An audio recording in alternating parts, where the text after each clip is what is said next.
आइए आज के घटनाक्रमों के करीब चलते हैं। तो हमें निर्माण कार्य की समाप्ति का निष्कर्ष प्राप्त हुआ। इगोर निकोलाएविच ने उसे प्राप्त किया, प्राप्ति पर हस्ताक्षर किए, उसे पहुंचाया, ले आए। अगला चरण था उपयोग में लेने की अनुमति के लिए दस्तावेजीकरण करना। और यही वजह है कि मैं हमेशा कहता हूं, आगे मत बढ़ो, कुछ भी विश्लेषण करने या करने में जल्दी मत करो और भविष्य का अनुमान लगाने की कोशिश मत करो। क्यों? क्योंकि पहले आवेदन दिया जाता था, उसे ध्यान से देखा जाता था। अगर कोई विशेष आपत्ति नहीं होती थी तो तुरंत अनुमति मिल जाती थी। अगर आपत्तियां होती थीं तो उन्हें सुधारने के लिए पर्याप्त समय दिया जाता था। यह प्रक्रिया पहले होती थी। अब इसमें यह स्पष्ट रूप से जोड़ दिया गया है कि अगर आपने अपनी संपत्ति का पंजीकरण नहीं कराया, अगर उसे रजिस्टर में विधिवत दर्ज नहीं किया, तो आपको उसके उपयोग में लेने की अनुमति नहीं बल्कि सीधे तौर पर अस्वीकृति मिलती है। ये क्यों किया गया है? पहले उपयोग में ले सकते थे और बाद में संपत्ति का पंजीकरण करा सकते थे। बहुत से लोग इसका फायदा उठाते थे। क्यों? क्योंकि अधूरी निर्माणाधीन संपत्ति पर संपत्ति कर नहीं देना पड़ता था। इसीलिए यह नया नियम लागू किया गया है। और अगर हम सबसे पहले नियमों का ठीक से पालन नहीं करते हैं तो हमें निश्चित रूप से अस्वीकृति मिल जाती है। लेकिन चूंकि कठिन गलतियों का अनुभव हमें बहुत कुछ सिखाता है और हमें भविष्य के लिए तैयार करता है, हमने पहले से ही काफ़ी पहले ही अपना आवेदन प्रस्तुत कर दिया था और अपनी अधूरी निर्माणाधीन संपत्ति को आधिकारिक रजिस्टर में विधिवत और सावधानीपूर्वक दर्ज करा लिया था, ताकि बाद में सभी प्रक्रियाएं और भी अधिक सुचारू, सरल और आसान हो जाएं और किसी भी प्रकार की बाधा उत्पन्न न हो। अब हमने पूर्ण निर्माण संपत्ति के रूप में रजिस्टर में दर्ज कराने के लिए आवेदन दिया है, लेकिन यह पहले से मौजूद संपत्ति की स्थिति में बदलाव है। यह कुछ हद तक आसान है। इसलिए रजिस्टर में आवेदन दिया गया है, निष्कर्ष प्राप्त करने के लिए आवेदन दिया गया है और संचालन में उपयोग की अनुमति के लिए भी आवेदन किया गया है। सही कहें तो अब संचालन में उपयोग की अनुमति के लिए हम प्रतीक्षा कर रहे हैं। दस्तावेज स्वीकार कर लिए गए हैं, दस्तावेजों की स्थिति विचाराधीन है। आज की तारीख में अभी तक कोई अतिरिक्त और महत्वपूर्ण जानकारी उपलब्ध नहीं है। साथियों, हमने आपके साथ मिलकर इस परियोजना को एक निश्चित और महत्वपूर्ण स्तर तक सफलतापूर्वक पहुंचा दिया है। अब हमें इसे आगे भी बढ़ाना है और इसे पूर्णता तक ले जाना है। हम अभी संचालन में उपयोग की अनुमति या फिर कोई आपत्ति मिलने का इंतजार कर रहे हैं। देखते हैं आगे क्या होता है। अभी कुछ भी पूर्वानुमान नहीं लगाएंगे और हम आगे के कदम उठाएंगे। अन्य परियोजनाओं के संबंध में जैसे स्पेशल मार्श, अभी कुछ भी कहना जल्दबाजी होगी। न तो संरचना के बारे में, न ही आपसी सहयोग के बारे में और न ही किसी और बात के बारे में। क्योंकि यकीन मानिए, जितना हमने यह परियोजना लागू की है, आपने खुद देखा है कि कितने नियम चलते चलते बदल गए। हमने एक शर्तों के आधार पर योजना बनाई थी, लेकिन शर्तें बदल गईं, अर्थव्यवस्था बदल गई, सब कुछ बदल गया, दुनिया में नजरिया बदल गया, सब कुछ ऐसे ही मिलजुल गया। लेकिन इसके बावजूद हम आगे बढ़ रहे हैं। इसलिए हम उस महत्वपूर्ण चरण तक पहुंच रहे हैं जहां यह परियोजना धीरे धीरे विकसित होने लगती है और आय का हिस्सा लाने लगती है। यह माना जाता है कि हम पुनर्गठन कर रहे हैं। वे सभी आवश्यक चरण पूरे कर रहे हैं जिन पर सहमति बनी थी और अब हम आय के हिस्से तक पहुंच रहे हैं और तब हम स्पेशल मार्श परियोजना और उसके कार्यान्वयन व वित्त पोषण के रास्ते पर चर्चा शुरू कर सकते हैं। धन्यवाद। कोई सवाल? मोतिल्योक के लिए इंजन का क्या हाल है? क्या वे पहले ही इकट्ठे हो चुके हैं, बन चुके हैं? अभी पुर्जे तैयार किए जा रहे हैं, उनका निर्माण कार्य हो रहा है। यकीन मानिए, मोतिल्योक के लिए जो इंजन पहले उपलब्ध था और जो अब है, वे बिल्कुल भी एक जैसे नहीं हैं। अभी लैब में परीक्षण चल रहा है, उसके पैरामीटर निकाले जा रहे हैं ताकि कंट्रोलर के लिए प्रबंधन प्रोग्राम की सब्स्टिट्यूशन स्कीम तैयार की जा सके, क्योंकि यह कंट्रोलर हमारे यहाँ ही बनाया जा रहा है। फिलहाल हम इसे चीनी इंजन पर ही उड़ाएंगे, लेकिन यह हमारा ही है और इस इंजन में महत्वपूर्ण संरचनात्मक बदलाव किए गए हैं, जिसमें एक उन्नत इलेक्ट्रोमैग्नेटिक सिस्टम भी शामिल है, जिससे उसी आकार में उससे कहीं अधिक आउटपुट और अत्यधिक दक्षता मिलती है। इसलिए पुराने समाधान को जारी रखने का कोई मतलब नहीं था। पुराना समाधान रोक दिया गया है।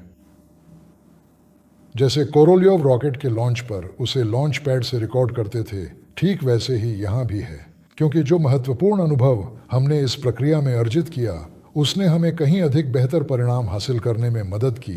यूं कहें तो बिल्कुल सही। और यह इसलिए संभव हुआ क्योंकि अब बड़े पैमाने पर उत्पादन की तकनीकों का इस्तेमाल होने लगा है। हम उन सभी परिणामों का विश्लेषण करने में सक्षम हुए जो हमें पिछली मॉडलों पर प्राप्त हुए थे। इसलिए अब यह एक बहुत ही समृद्ध संचित अनुभव है, महत्वपूर्ण सांख्यिकीय डेटा है और उन्नत तकनीकी क्षमताएं भी हैं। धन्यवाद।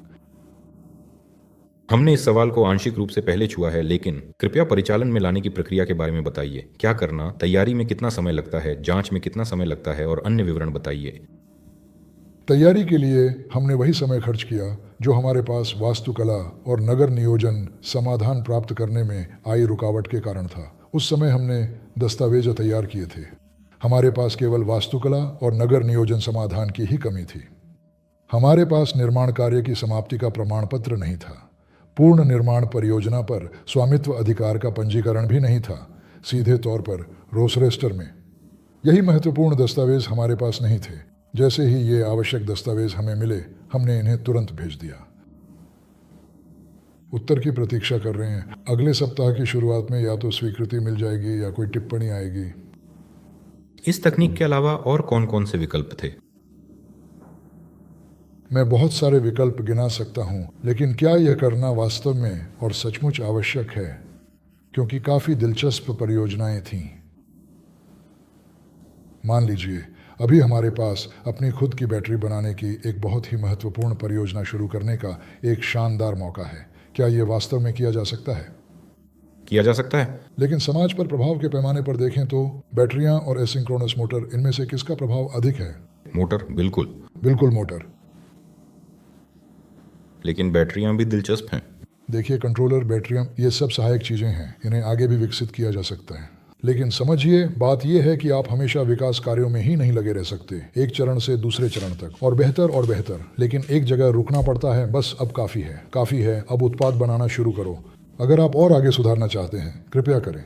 लेकिन जब आप किसी चीज़ का सीरियल प्रोडक्शन कर लेते हैं तो उसमें कुछ सुधार करना बहुत मुश्किल हो जाता है, क्योंकि फिर से बहुत गंभीर खर्च करने पड़ते हैं। मोतिल्योक के लिए नए इंजन की थ्रस्ट कितनी है? देखिए, इसका मतलब है कि इंजन का एक घूर्णन बल होता है जिसे टॉर्क कहते हैं। ये एक महत्वपूर्ण बात है क्योंकि यह बल ही वाहन को गति प्रदान करने और उसे आगे बढ़ाने में मदद करता है। दूसरी बात यह है कि बैटरी की क्षमता, इंजन की संभावनाएं, कंट्रोलर की क्षमताएं और प्रोपेलर की क्षमताएं, इन सब का सामंजस्य होना चाहिए। यह इंजन हमें काफ़ी लंबे समय तक 1 घंटे के विशेष मोड में, C1 मोड में 200 न्यूटन मीटर का बल देने की अनुमति देता है और इस शक्तिशाली प्रोपेलर के साथ 200 किलोग्राम की कुल थ्रस्ट देता है। लेकिन अभी सवाल मुख्य रूप से कंट्रोलर और बैटरी पर है, इसलिए शायद हमें पूरे ड्राइव के बारे में विस्तार से बात करनी चाहिए। ड्राइव को उस विशिष्ट कार्य के अनुसार पूरा किया जाना चाहिए जिसे वास्तव में हल करना है, और इंजन वह इससे भी ज़्यादा खींच सकता है। ओवरलोडिंग क्षमता में यह 100 किलोवाट से भी ज़्यादा दे सकता है, लेकिन इसके लिए उपयुक्त कंट्रोलर चाहिए, जो कि अभी तक उपलब्ध नहीं है, यहाँ तक कि चीनी भी नहीं। धन्यवाद। क्या मैं सही समझ रहा हूं कि ग्राइंडर की बिक्री पर जाना केवल परिचालन की अनुमति न होने के कारण रुका हुआ है?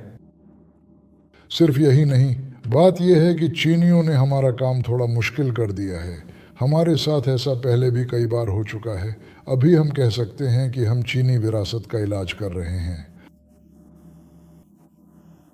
और इसके अलावा कुछ अन्य तकनीकी प्रक्रियाएं भी हैं जिन्हें हम अभी भी हाथ से कर रहे हैं, या फिर वे प्रक्रियाएं जिनके लिए आवश्यक उपकरण अभी तक नहीं आया है। उदाहरण के लिए, रोटर में एल्यूमिनियम डालना, कोण ग्राइंडर के लिए प्रेस फॉर्मा अभी तक नहीं आई है।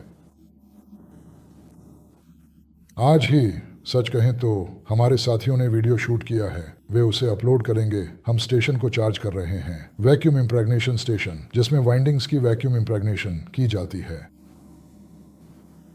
थोड़ा सा और अधिक वार्निश सावधानी से डाला गया। 900 लीटर पूरी तरह से भरा गया। वहाँ भी शुरुआती सेटअप और विभिन्न प्रकार के अत्यंत महत्वपूर्ण काम विशेष रूप से किए गए थे। यहाँ अभी हमें एथिलीन ग्लाइकोल की तत्काल आवश्यकता थी। हमारे पास स्टेशन पर, विशेष रूप से कूलिंग सेंटर में, पर्याप्त मात्रा में एथिलीन ग्लाइकोल उपलब्ध था। लेकिन दुर्भाग्यवश उसमें से थोड़ी सी अवांछित गंदगी या अशुद्धियां निकल आई थीं, जिसके कारण हम उसे अपने महत्वपूर्ण कार्यों के लिए इस्तेमाल नहीं करना चाहते थे और उसे अनुपयोगी मान रहे थे। इसीलिए अब नया एथिलीन ग्लाइकोल मंगवाया गया है ताकि उसे वार्निश को गर्म करने वाली यूनिट में भरा जा सके। वहाँ 2 सर्किट हैं, एक कूलिंग के लिए, दूसरा हीटिंग के लिए, तो उसे एथिलीन ग्लाइकोल से भरना ज़रूरी है। मुझे लगा था कि हमारे पास सही वाला है, लेकिन वह सही नहीं निकला, इसलिए अब और ख़रीदना पड़ेगा, भरना पड़ेगा और फिर यह तकनीकी प्रक्रिया शुरू की जाएगी। और उसी के अनुसार हम यह कोशिश करेंगे, क्योंकि छोटे टैंक में 2 से 3 स्टेटर को इम्प्रेग्नेट करना बिल्कुल भी ठीक नहीं है। यहाँ एक साथ 50 से 100 स्टेटर आसानी से भरे जा सकते हैं। उन्हें अच्छी तरह से इम्प्रेग्नेट किया जा सकता है और फिर सुखाया जा सकता है। यहाँ 2 अलमारियाँ लगाई गई हैं, उनकी टेस्टिंग और सेटअप भी पूरी तरह से कर लिया गया है। अब हम उन पर काम करने की कोशिश करेंगे। ये सभी तकनीकी प्रक्रियाएं जब पूरी तरह शुरू हो जाएंगी, तब उत्पादन सीरियल रूप में चलेगा। और हमने अभी एक और महत्वपूर्ण कदम उठाया है, क्योंकि हमारे पास पैकिंग के लिए विशेष कार्डबोर्ड रखा हुआ है। यह सीधे उपभोक्ता यानी अंतिम उपयोगकर्ता को बेचने के लिए है। लेकिन साथ ही यह निर्णय भी लिया गया है कि अब प्लास्टिक के मजबूत केस खरीदे जाएं, ताकि उसमें फोम युक्त पॉलीथिलीन के इंसर्ट्स लगाए जा सकें, जिससे कोण ग्राइंडर और उसकी पूरी किट उस केस में सुरक्षित रूप से रखी जा सके और उसे आसानी से एक स्थान से दूसरे स्थान पर ले जाया जा सके। और डीलरों के लिए भी, ताकि वे आकर इन्हें ग्राहकों को दिखा सकें, क्योंकि कार्डबोर्ड का डिब्बा 2 बार की विजिट या डेमो के बाद अक्सर खराब हो जाता है। खैर, तुम्हें पता है क्या? धन्यवाद। तो देखो साथियों, बात कुछ और है। निर्माण पूरा होने पर निष्कर्ष प्राप्त करने के बाद हमें चौथी तिमाही की आवश्यकता होगी। ओह, निर्माण, क्षमा करें, कमीशनिंग। पहले से ही बहुत ज़्यादा बातें हो रही हैं। इसका मतलब यह है कि कमीशनिंग के लिए परमिट प्राप्त करने के बाद हमें 2 महत्वपूर्ण कार्य करने होंगे। पहला, वित्तीय व्यावसायिक गतिविधि शुरू करना और पहली आमदनी प्राप्त करना, क्योंकि अगर हमारे पास आमदनी नहीं होगी तो हम स्वाभाविक रूप से ज़मीन की खरीद के लिए दावा नहीं कर सकते। इसलिए हमारे सामने बहुत दिलचस्प कार्य होंगे। हमें बहुत ही कम समय में न केवल माल की डिलीवरी करनी थी, बल्कि बिक्री भी सफलतापूर्वक प्राप्त करनी थी। इसलिए यह कार्य बहुत ही गंभीर और बिल्कुल भी आसान नहीं है, क्योंकि इसके लिए बहुत सारी महत्वपूर्ण चीज़ें करनी पड़ती हैं।